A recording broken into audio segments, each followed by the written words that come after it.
A very, very warm welcome. Thank you very much for accepting the UCT invitation to come to this event. We have present here this evening principals of a number of schools that we've had a long association with, schools that we are deepening our relationships with, and obviously schools that we are building new relationships with. Teachers from teachers from the high schools that we have contact with, life orientation specialists, and I understand they're also representatives from the education districts, and of course colleagues and friends of the University of Cape Town. Very, very big thank you to Oude Molen and the head of Oude Molen for hosting this event. Thank you, Anthony Marshall. Much appreciated, and good to have met you also this evening. Thank you very much. I recognize that for colleagues in high school education at this particular point in time, it's a really critical time in your cycle.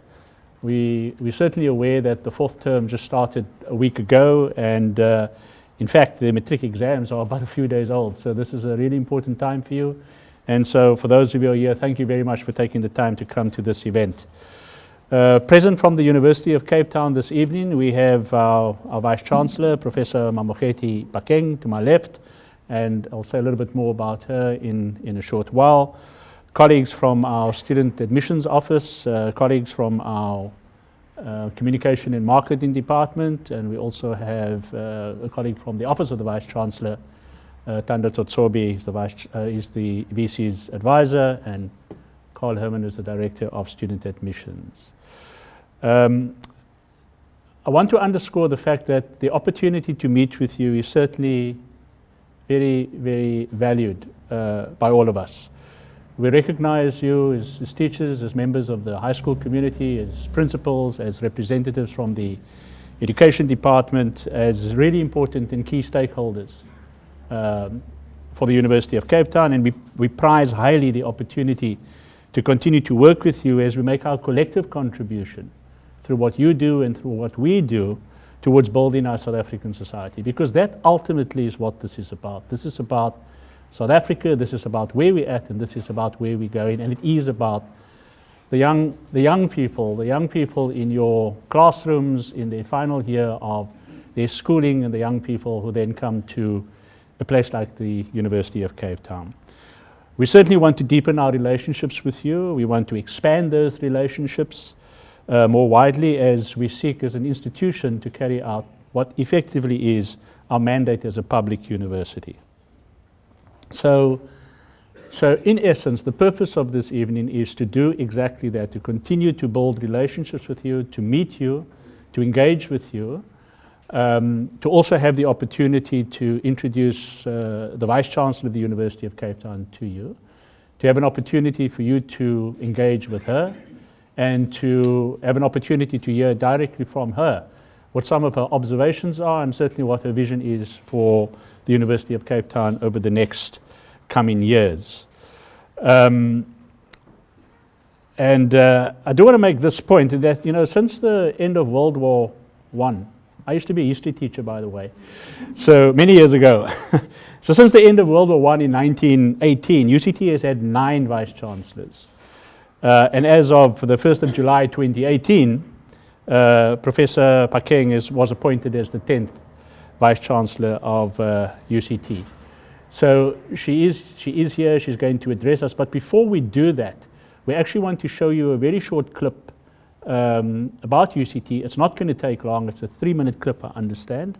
And so we'll ask our technical people to press the button and have a look at that, please, and then we'll take it from there. Thanks. Hello, Molweni. My name is Professor Mamokgethi Phakeng, Vice-Chancellor of the University of Cape Town. It is so good to be talking to you because each of you is reaching a new milestone in your life. Whether you'll be finishing your matric this year or next, now is the time to start thinking about your future. Each of you has a role to play in shaping the future of our world. Maybe you will study here in South Africa, or perhaps travel, work, or study overseas. You might choose to work in a company or as an entrepreneur. Whichever path you choose, you are incredibly talented and gifted to succeed and build strong communities. But what is probably on your mind right now is surviving your exams. You've worked very hard to get this far, and I'm rooting for you to succeed and achieve the best results possible. Some of you, I know, may not have had an easy time at school. Some schools offer better facilities than others. But what makes a difference is not what kind of building you learn in or live in, but how you apply yourself to every task. I know this because I started school in a classroom under a tree, and my family moved a lot when I was a child, and I had to make new friends every time we moved. That may be how I learned how to work hard and make a success of my life. Hard work can open many doors for you. One door that I hope you will consider is studying after high school and getting a qualification that will set you up for success. There are many excellent institutions of higher learning in South Africa. Of course, I think UCT is the best. But if you apply to other institutions, I won't take it too personally. The important thing is that you consider your future carefully.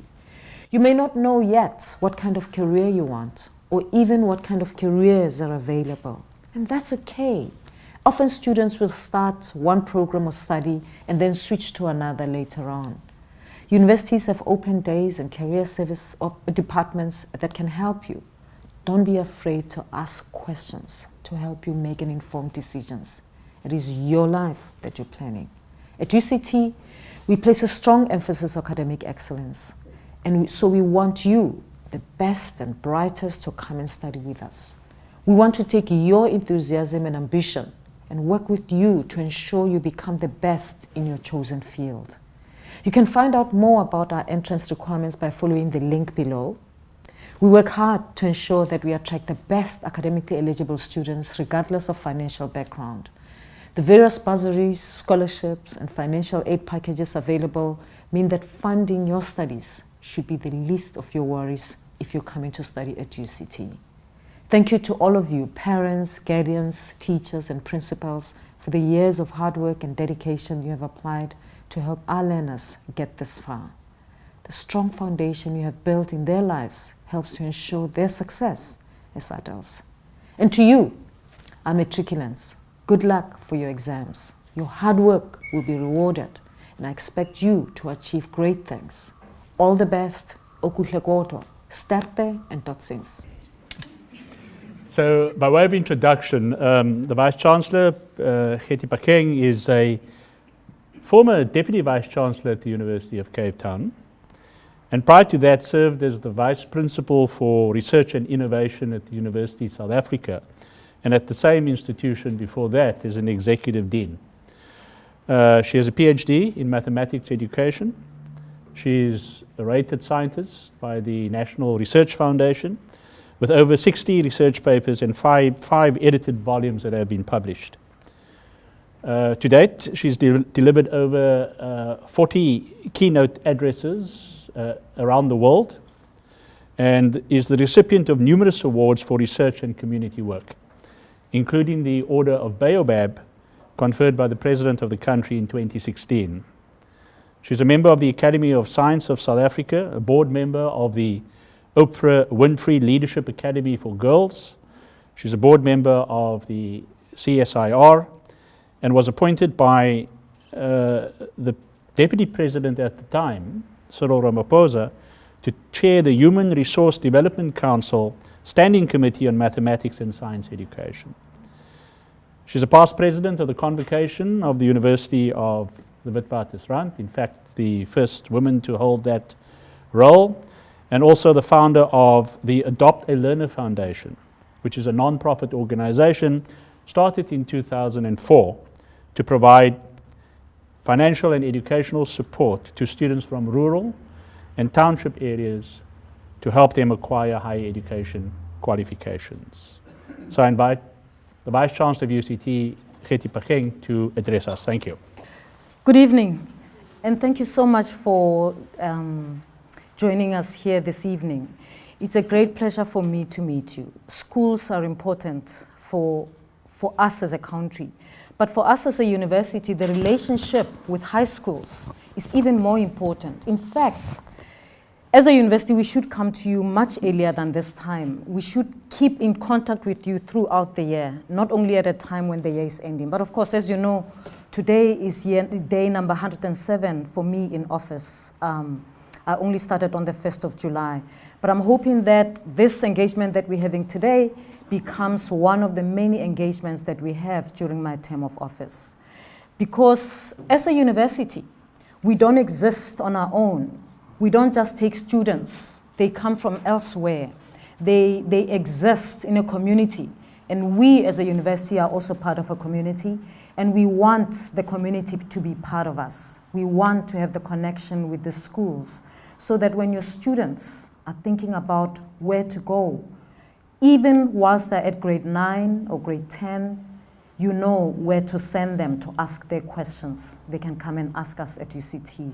You should see UCT as an extension of your school, that your children move from your school, they go to UCT. And so I'm hoping that today it's an introduction for us, but it's also a relationship starting day for us, that we will, for me as Vice-Chancellor with you, that in my term of office we'll have more engagements. So we thought we should do this, even as exams are starting. As we encourage your students to work hard and come to UCT, we thought we should connect with you. Just to remind you that UCT is still there, we are still in business, and we still need you to work with us. And also to say to you where we're going towards, what are we working towards? I mean, when you're sitting at home, when you're at school, the past 3 years have been tough for universities in general. Higher education has been in turmoil since 2015. And oftentimes you hear about what's happening at universities by looking at ENCA or reading your newspapers. But I thought we should be here, because if you hear, then you can hear the real story when we're here with you. You can ask us about your concerns. We can tell you what our vision is. We can answer the questions that you have, because not everything that you read is what it is. The past 3 years have been challenging. As you know, at UCT we've had Roads Must Fall. And after Roads Must Fall, we had Fees Must Fall that started at VETS and went all across the country. And of course, at the end of 2017, fee-free education was announced. And this year for us has been peaceful.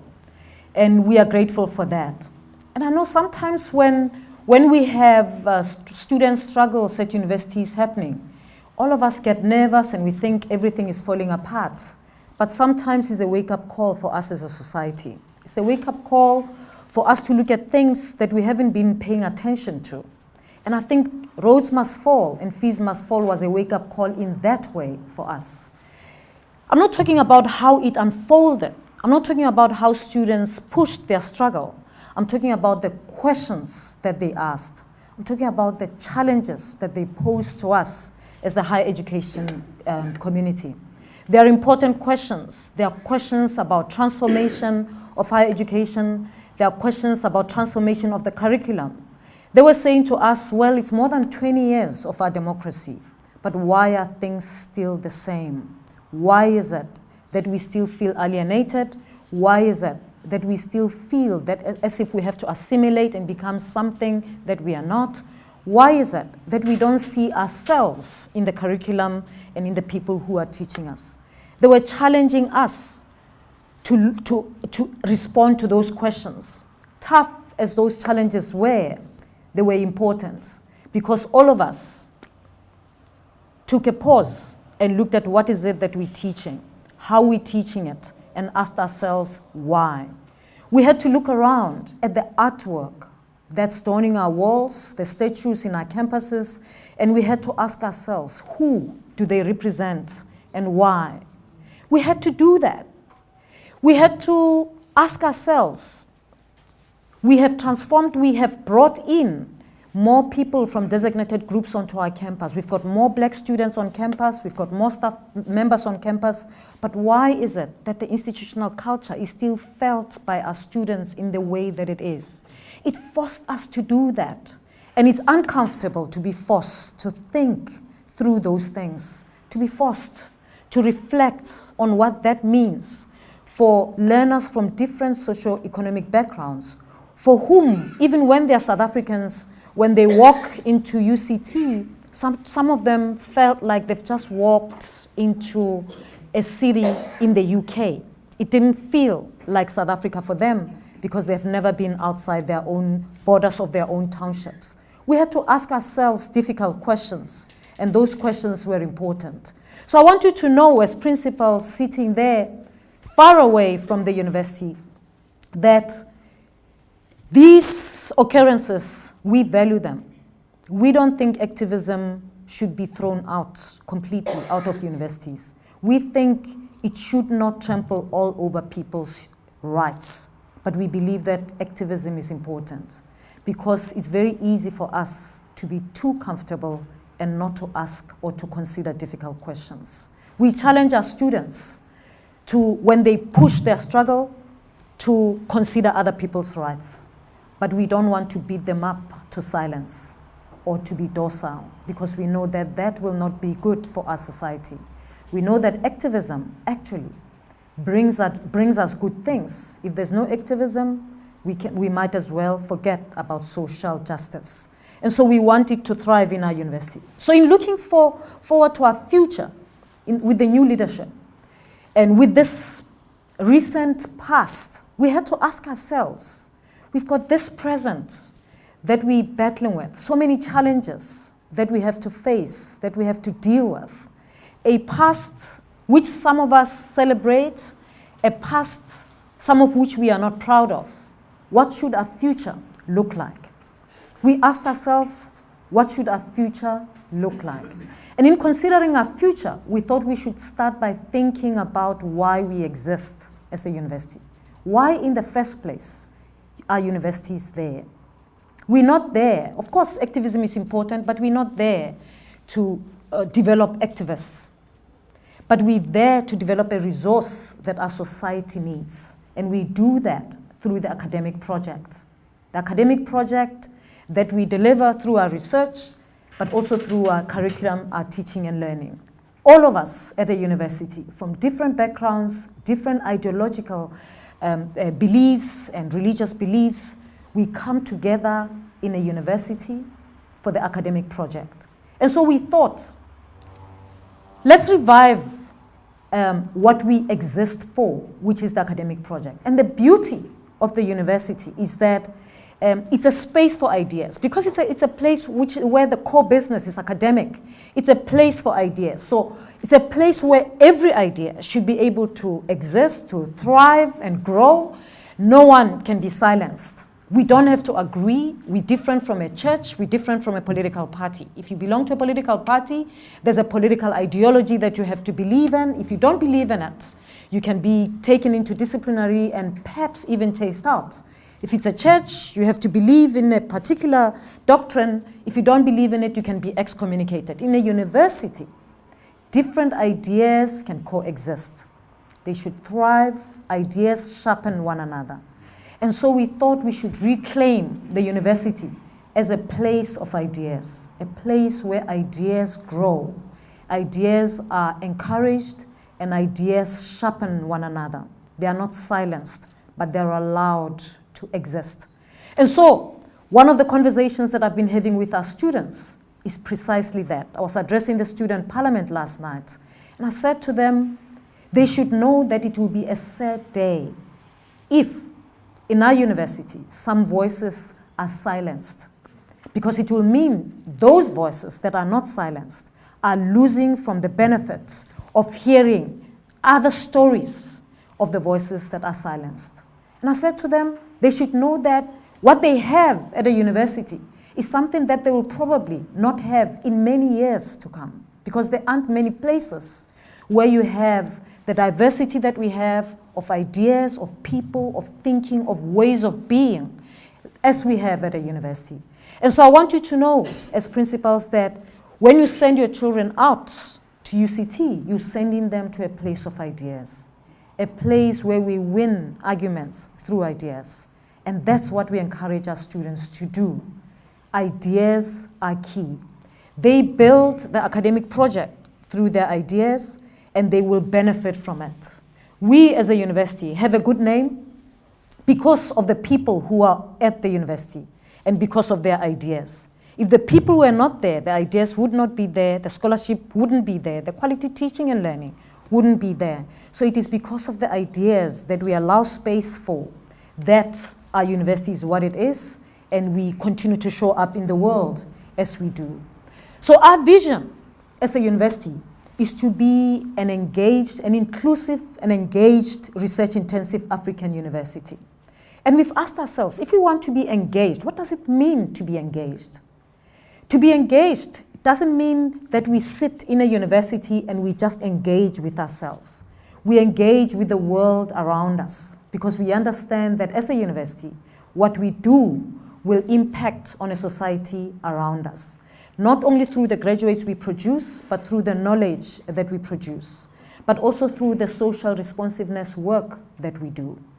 We want to be inclusive as a university in our vision. We say we want to be inclusive because it's one thing to be diverse. It's one thing to open the gates for people from different backgrounds, but it's quite another to be inclusive, for people to feel that it's their place. And one of the things that I've been talking to our alumni about is the question about who owns the university. And I've been saying to our alumni, you, the alumni, own the university. And so you've got to behave like people who own the place. When you own a place, you don't just go to it to benefit, you build it. You're worried about its well-being for now and for the future because it is yours. And so when we say inclusive, we want all of our students, our staff, our workers, professional and admin staff to feel that it's their university and therefore their responsibility to build it and to make it what it should be, and not to wait for someone else to make it what it should be. Or not only to sit back and critique it and say what's wrong with it, but to stand up and make it what they think it should be or what they believe it should be. The good that they want their university to be, we've got to make it. And so inclusivity takes us away from the idea that some people have to come into a university and they should be grateful that we've made space for them and they should just assimilate and toe the line. It opens up the space for people to say, we give you the space to come here at this university and shape it into being the best university in the world, to being a global university that's leading in the world. And we say to them, it can be that. You can make it that with who you are, not by necessarily assimilating, because it's the diversity that we bring that's going to make our university the best that it is in the world. And so we work towards that in our vision, being engaged, being inclusive, and continuing to be research intensive. If you followed since I was appointed, I talked about the 3 pillars that hold up our vision, which is excellence, transformation, and sustainability. And I talk about these 3 pillars as important for our future because it's important that as we work towards transformation, we emphasize the fact that excellence remains a non-negotiable in our university.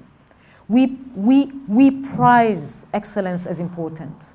We believe that excellence still remains, it still needs to be recognized, affirmed, created, and encouraged, because we can never go anywhere as a university and as a country without excellence.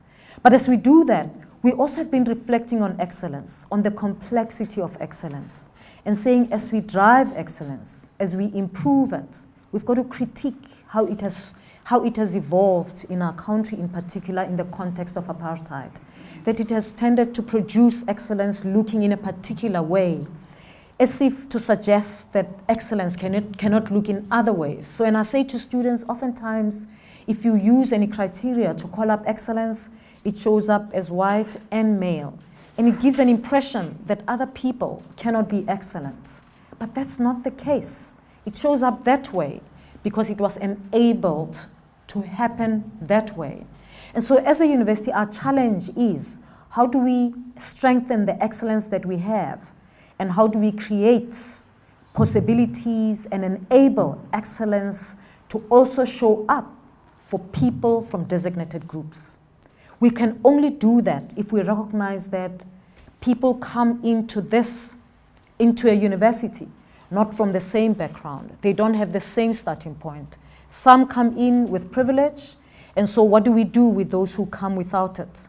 And that's why we've got programs in the university, starting with the laptop program for students who come from low socioeconomic backgrounds, who get a laptop. As long as they're on financial aid, when they come in, they get a laptop so that they can get on with the work. And it's loaded with the software and programs that are important for the degrees that they're registered for.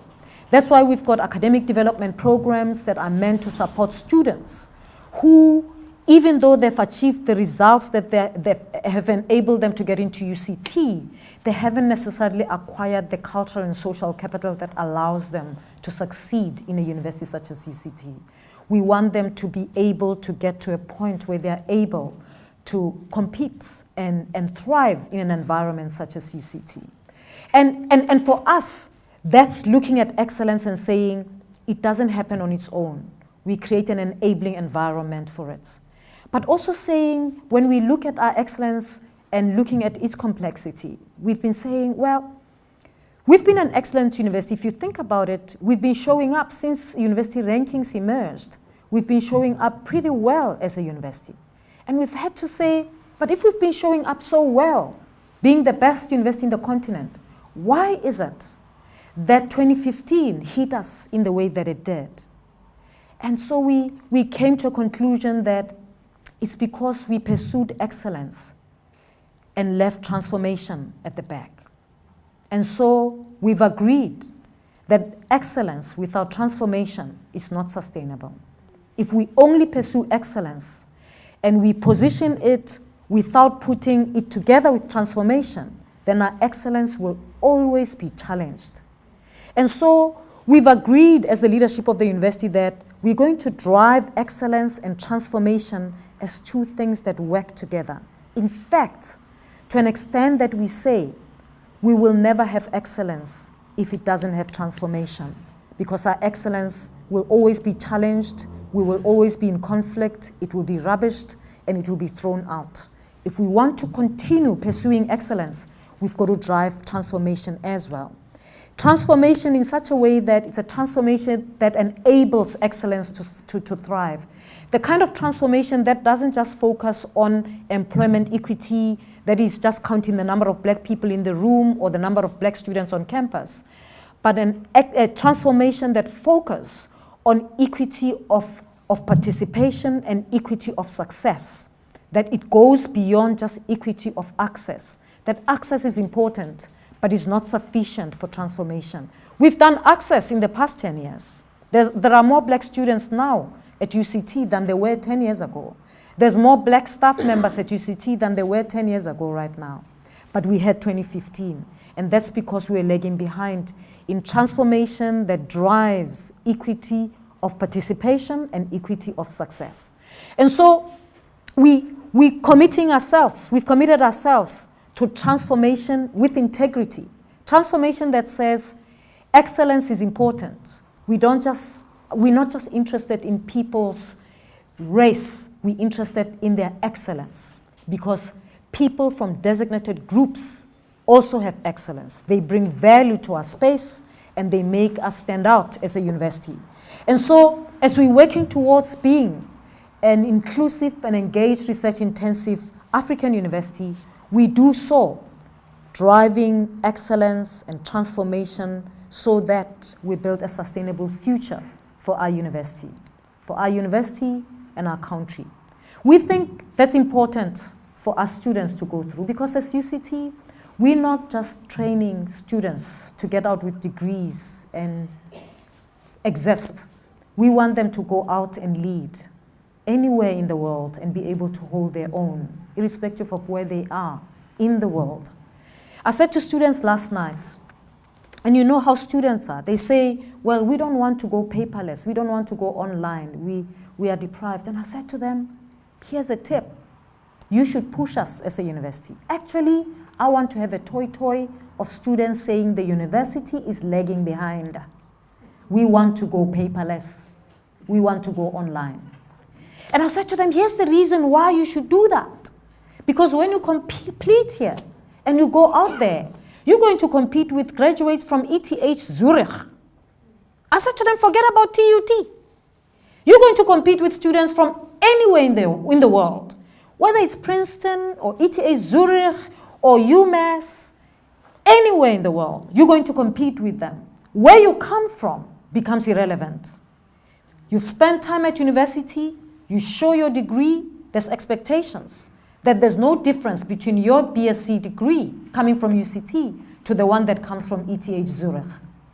It's got to be assumed that it's the same, and you've got to beat them coming from the continent. And I said to them, our challenge is to make sure that you do that. Our challenge is to make sure that we do that. And in so doing, I was saying to them, I want a toy, a silent march, a really bad protest that says, we want to go paperless.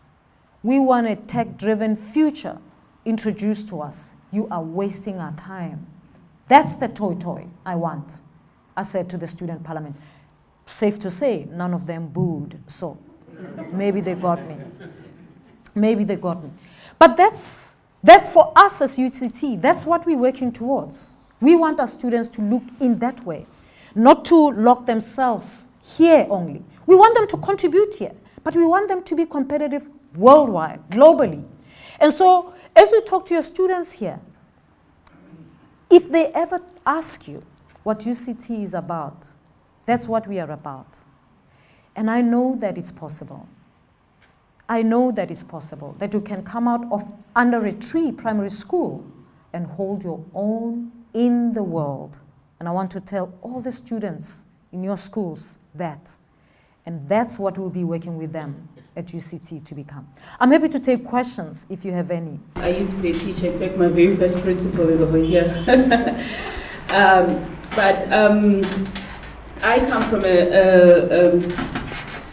a background where if one child from my hood makes it and gets out of UCT and is a graduate, we have a street bash. We close the whole street down because it's not normal. And out of that, I was quite concerned that the kids that make it to the hill at UCT only constitute about 4% of the youth in our country. So we started this organization as an NGO to kind of provide youth and scholar development that kind of tries to bridge that gap and bring the university down from the hill. But what I appreciate, and thank you, Professor Phakeng, for this kind of engagement today, what I appreciate about this is that it's opening a window for us as stakeholders who are often not seen. Because we are in a space where when we go to schools, not that they're not welcoming, but we understand that they are overwhelmed with the amount of work that they have to deal with themselves. So when you come in and say, can I offer some kind of intervention for your scholars? How do we get your scholars out of the rut that they find themselves in? We're stuck in a system. How do we find solutions that get our kids unstuck? And often, what we get is that teachers tend to feel that it's another chore, it's another task for them to do. So we seen as, the poor cousin, in the NGO sector, and we are. But my question is, how do we then engage and perhaps find a way of bridging that gap between our schools, and how do we get UCT to kind of find a way to make use of us as a resource, not just me as an organization, but there's a lot of organizations that work in silos. How do we bridge that gap between these organizations that feel this very necessary gap? Because teachers are doing their damnedest in the schools, and Professor Phakeng now is talking about introducing things like coding and all those kinds of things so that our kids are tech savvy when they get out of school. But I know that the teachers in schools are going to freak out when it becomes official that now you must also teach coding. Like I can see some teachers thinking, whoa, now I have to learn how to do computer programming myself as a teacher first. But we are there as organizations that have the capacity and the ability to kind of bridge these gaps. How are we then? How can we kind of, I think you get there. But what I'm enjoying hearing from you is the fact that you're emphasizing the idea that you're a place of ideas. But those ideas can't only develop at university. They've got to come from somewhere. And I'd like the message to get across to schools, to teachers, how important the role is of a teacher teaching teenagers. As I say, we're privileged at our school that all of our children are basically university potential. So right from day one, we can encourage that idea of questioning, of being innovative, of trying to get various ideas, thinking outside of the box. But one's also got to guard against teenage entitlement. Sometimes teenagers feel that they've got the right to say everything and they don't realize that there are responsibilities behind it. But we need to encourage that engagement. At school level with teenagers, we need to talk all the time. We need to give them the opportunity to talk. We need to create the environment for them to talk, to share their ideas, to share where they come from, to share their difficulties. But we need to hear what they say. It's all very well allowing them to talk and listening, but sometimes we're not hearing. And in all that, as educators of teenagers, we need to teach them how to engage. We need to teach them how to question, how to argue, so that the people will hear them. Because I sometimes feel that the whole problem of 2015 was the arguments and the questions and the concerns that the students had were real and valid, but they were not putting them across correctly. And I blame high school teachers for that, because we need to teach them to engage. One word, respect. We need to listen, we need to hear. So I'm very encouraged to hear what you're saying and your plans for UCT, and we'll continue to train our children to get to UCT, but please accept it. Ma'am, I would like to ask whether there is sufficient outreach, not of what you offer, but what is required. In a sense, I'm attaching to what Mr. LaRue said. So many of my kids, and I love them dearly, but so many of my kids are from previously disenfranchised communities. That's a wonderful code. But from previously disenfranchised communities where work as such, dedication as such, is something to be avoided. And the 30% pass rate and the 50% bachelor's rate cannot possibly be something that encourages great effort and a growth mindset. I would love to hear what the university is doing in terms of changing the idea of, in the first place, getting youngsters to know that there's a school leaver certificate, which is one thing. But another thing is getting that excellence that you'd like to see, and I think that we'd all like to see, in terms of the effort required, the growth mindset required, and what you're doing in terms of changing the government policy.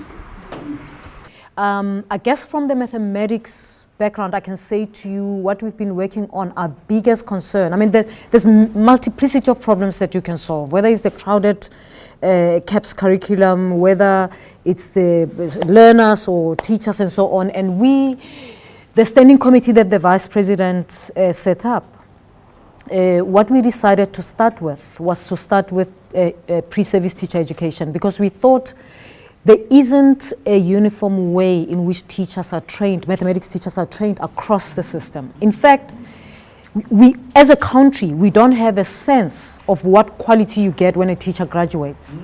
You just see when they teach, and then you decide this university is better than that one. But actually, there isn't a standard. There's a policy document, Mr. Tech, but it's very vague, and every university does whatever it needs. And so what we did, we looked across universities to see what is it that they put in the teacher education program for mathematics. And we didn't allow them to say we want the teachers to do Maths 1 or Maths 2. When they say Maths 1 or Maths 2, we would say to them, what's that? What's in it?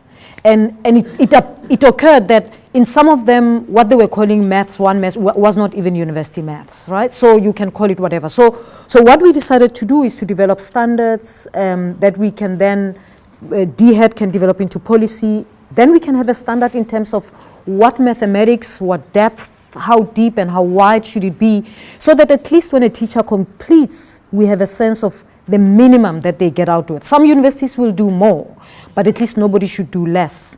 And then we'll have some certainty as to what's the quality that we get out, which at the moment we don't have. There's many programs that can take place. So the issue of percentage pass and whatever is key. You said, what are we doing as a university? At UCT, to reach out to schools and teach students about what is required, we've got the School Improvement Initiative, where we work with a variety of schools. I think they're mainly in Khayelitsha. And a 100 Up program where students, we work with students up from the last 3 years of their high school. We make sure that they get prepared so that they get into university. They don't have to all come to UCT, but if they come to UCT, they get into another program, 100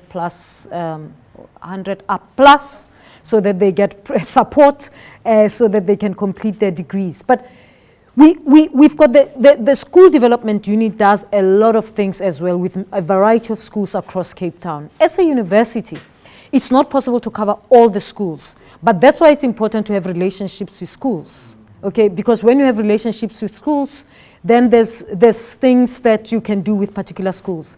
But it's also important for the schools to have relationships with one another. I mean, Westerford can relate with another school, whether it's in Mitchell's Plain or in Guguletu, and you know, resources can be shared, knowledge can be shared. Students influence one another because then they can see what a big dream looks like. Some learners come from families where big dreams are really small, so they don't have an idea of what to dream. How big can you go? And when they meet with other learners their age, then they get a sense of what's possible. And it widens their perspective and what they think is possible. So I mean, I think we can look at what the SDU does at UCT. I know that they do a lot. There's maths competitions that, I mean, every Saturday at UCT, there's scores of school children on campus that come in to do a variety of things. So I wouldn't say we're not doing as much. I would say our academics actually are stretching themselves because it's not part of their, if you like, their job description, but they do it because we have to be socially responsive as a university. So that's it's something that probably we have to grow more in, but we definitely are playing big in that space. The place for ideas, I found it interesting when you said teenagers and we have to teach them how to engage, and we have to, and I'm sitting here and, you know, and I'm a mother of my children are pretty old. I mean, the oldest is like 32, right? I know it doesn't look like it, but yes. I hesitated, you know, right? But so you know, having raised mainly boys, 4 boys, I mean, at this stage, I'm like, when you said we've got to teach them to engage, I'm like, they have to teach us to engage, because that's Generation C, right? So, and that's part of the things that we learned through the Follis movement. That how did we ever know about ableism? You know, students challenge us today about being ableist. When did you? I mean, 10 years ago, what was being ableist? It didn't exist. Being ableist wasn't an issue. It wasn't a thing. Right now is a thing. They'll take you to the dogs for being ableist. You know, my children will give me lectures forever that I'm ableist. Okay, that you cannot say that. And in some ways, I keep thinking, if you come from if you in my age group and perhaps older, you think we've got to teach them, and I'm like, I've got to listen to them. I've got to allow them to teach me. There are things that I'll teach them, but the openness to learn from them is also important. And that's the place for ideas is a challenge for us as academics as well. Because the place for ideas also says you as an academic have to realize that you are not there to develop clones. That kind of education is gone. We're not cloning people. We educating creative people who, as you educate them, they challenge the education that you're giving them. Okay, so you give them the tools for critique, right? You teach them how to critique, they take those tools, they turn them around, and they critique what you're teaching them. Okay, when they do that, You've got to understand, you've just given them the tools, right? And you've got to say, wow, we're doing a good job. Rather than, yes, yeah, at one level you've got to say that, right? Because that's the place of ideas. We can't be too precious. At one level, I look at the students at UCT and sometimes I sit and I'm like, damn, they're giving us a good, great, hard time, man. They were not like this when they came in here. It's something that we gave them, right? And so now they are using those tools that we gave them, that education that we gave them. They're turning around. That philosophy that you're giving them, teaching them argumentation and blah, blah, they turn it around and they use it on you like big time. And then we want to shut them up, you know. So it's, for me, it's been a point of learning. I think 2015, 2016, 2017, I think they've been necessarily humbling. As a university executive, I think they have been necessarily humbling, because I think it is not easy for us as adults, especially as educated adults, to stop and critique ourselves, to stop and say, it shouldn't be that way. So they actually beat us into line. Now I think twice is what is it that I'm saying? I critique myself before. There are things that I know you could say 15 years ago they just went, and now I know they don't. You know, so it's sort of the place, and for me the place for ideas opens up spaces for those kinds of learning for us as well. I'm hoping that even at high school, you are becoming more and more aware of the Generation C that we're dealing with today, the world that they live in, and how we have to navigate it with them. The first question about NGOs. I think NGOs are hugely critical. I mean, there's something about the freedom. I worked in an NGO, in the NGO world before I became an academic. I mean, I was a teacher. I went into the NGO world, and then I went into academia. And it's an incredibly free space. I found it. I found moving from being in an NGO to a university, it's like you can grow big, but the important thing about being in an NGO that I appreciate is that you do what you do because you love it, because you want to make a difference. It's like it's fine if there's nothing in it for you. In fact, I can recall a time when I said in an NGO, if you know you're doing a good job, if you don't have that job 5 years from then. That's how we work when you're in an NGO. You work yourself out of the job. You know, that's when you know you're doing a good job. So we can club together. If you collaborate with universities, whether you collaborate with our department of computer science or ICT 4D, to do the work that you do with teaching learners coding, the idea is that in time, those skills are there in the schools. And because teachers are not there forever. There's new teachers who will come who know coding, and you know, things will keep changing. But I mean, we are open for collaboration, and I would invite you to approach relevant departments, because coding is something that will grow. The fourth industrial revolution is here, and those skills will be needed all around. If you have students who get 7 A's, they come from Khayelitsha or Kraaifontein, call me. If they come from Kraaifontein and they've got 7 A's, call me, sir. We will sort them out. Thank you very much.